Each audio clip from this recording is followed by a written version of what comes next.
Today, let's talk about successful podcasting strategies to supersize and grow your business. Now, whether you create a podcast or do a podcast or participate in podcasts is up to you. I created my podcast in 2018, so I've been doing a podcast actually most every day since 2018.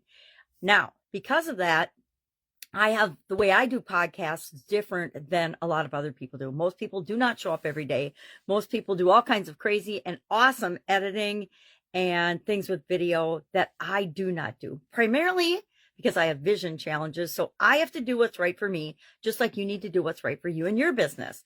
I think as of yesterday on my Libsyn account, I have 7,883 podcast episodes and have reached hundreds of thousands of people because of that. I'm also on Spotify now because Anchor, I think it was called Anchor before, was purchased by Spotify. And so now my podcast is on Spotify. And I don't really pay much attention to that, but I do post to that daily with this segment.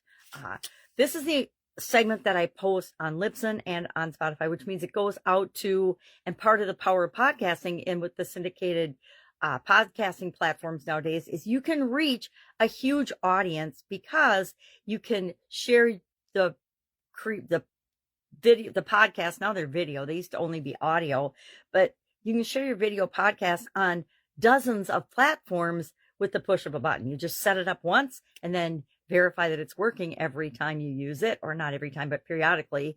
Usually get a notification if some link is broken or needs to be refreshed.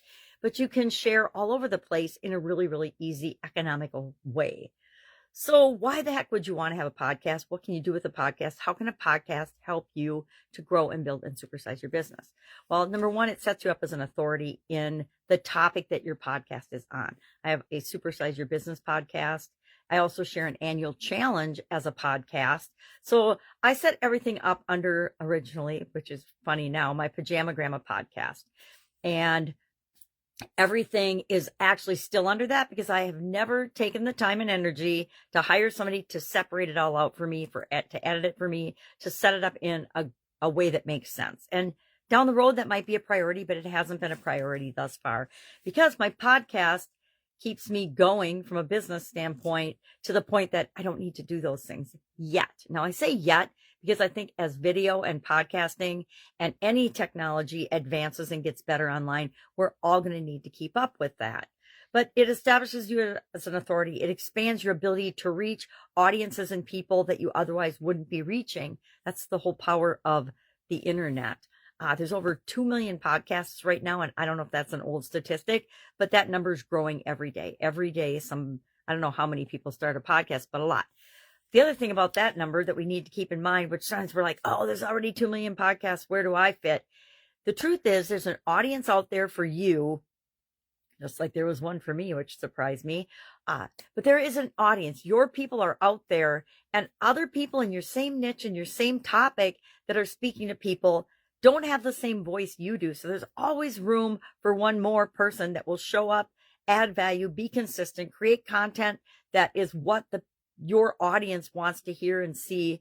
And so don't let that comparing yourself to others or thinking, oh my gosh, there's 2 million out there already. Why on earth would I do this? Do what feels right to you. You know, podcasts are a great way to get to know other people. They're a great way to get to know yourself and how you think and feel about things, what your voice is, how you show up in your industry, where you fit in your industry or in your topic. A lot of people just have topical podcasts, which is kind of what I'm doing with Supersize Your Business this year, making it about primarily just business strategies. What are different strategies that you can use to grow and build and supersize your business? And topics change over time. Doesn't mean that's what I'll do next year. That's just what I'm doing for this year because I decided it's easier to have an annual theme than to try to be bouncing around coming up with different ideas of what to talk about every day. So what are some of the strategies that you can use to supersize your business using a podcast? There are famous people out there teaching right now that you can interview people on your podcast to try to get them as clients. I feel iffy about that. I don't do an interview podcast. I have done interviews on my podcast. If you'd like to see more of those, I'd be glad to do them because I know some awesome and amazing people that I think would be wonderful to interview. You can use it as a way to monetize. So not only just get clients through guests, but we get clients through doing our podcast. That's how people become exposed to us. They get to know us. They get to know what we think about things, how we feel about things, what our core values are, and if there's a match there that they would want to work with us. You can cross-post and collaborate and do all kinds of amazing things when you have a platform of your own, which is exactly what a podcast is. A podcast is just another stage that you create yourself and own yourself. Guess what? It's really, really powerful to own your own stage. You can drive traffic. You can work on SEO. You can do conversions. A lot of the other strategies we talk about can be amplified by having your own podcast or by showing up and being a guest on other people's podcasts. It's one of the fastest, easiest ways to supersize and grow your business because you can reach another person's entire audience in however long the episode is that you're involved in. So love to know, are you podcasting? Do you have a podcast? Are you a guest on podcasts? Do you have a team of people like I do not and have not chosen to have that will edit and take out all your misspeaks or your mistakes that you make in your videos, or when your eyes are closed at the beginning of every video, or you're drinking coffee at the beginning of every video? Share in the comments what you do and how you feel about it, how it's working for you, so that we can learn from one another. That's it. I did cover a lot of stuff in my notes, but that's because I can't see them. Having eye challenges. All right. Have an awesome day. And I'll, of course, be with you tomorrow.